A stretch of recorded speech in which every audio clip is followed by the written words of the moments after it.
დღეს თბილისში ეკოპოლიციის თანამშრომლები გამოჩნდნენ, რომლებიც მძღოლებს ჰაერის დაბინძურებისთვის აჯარიმებენ.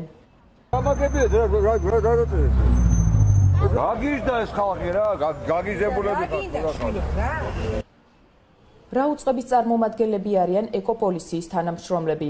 ამაზე არც თავად პასუხობენ და ეკოინსპექტორებზე არც თბილისის მერია გვესაუბრება. რომელი სამსახურია რომ მითხრათ? ბაცალიხაზი გისმენთ. მაინტერესებს მერიის სამსახურს ეკუთვნის თუ არა ეკოპოლიცია, რომლის თანამშრომლებიც დღეს გამოჩნდნენ თბილისში. ვერ გეტყვით ზუსტად, ჩვენ მერიამ არ ვიცით. ეკოინსპექტორებს ადვილად ამოიცნობთ, მათ სპეციალური ფორმები აცვიათ და აირწინაღები უკეთიათ.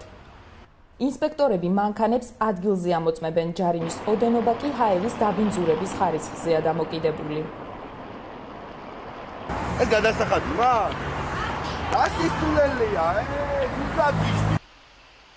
რამდენად მისაღები იყო ამ სიახლის არსებულ ეკონომიკურ ფონზე შემოღება? ბევრ ქვეყანაში, სხვადასხვა ევროპაში ეს პრაქტიკა არის, მაგრამ აი აქედან გამომდინარე, რომ ამ ბევრი მანქანა უკვე 10 და 8 წლის არის და ის უკვე ამას ვერ აკეთებს. შეიძლება რაღაც გარკვეული შეღავათები გავაკეთოთ. საქართველოში ტოქსიკური ნაერთების შემცველობა ჰაერში დასაშვებზე 3-ჯერ მეტია. სწორედ ამ მიზეზითაა გამოწვეული სიკვდილიანობის 19%.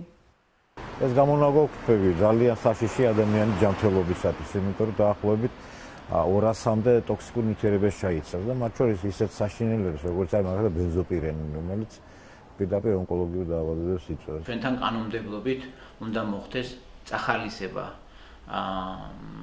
ესე იგი საწვავ და მზრუგავი ტრანსპორტის პირველი, მეორე უნდა გამკაცრდეს ზომები არაეკოლოგიური, ხო, ტრანსპორტის მიმართ. მოსახლეობა სიახლეს ემხრობა.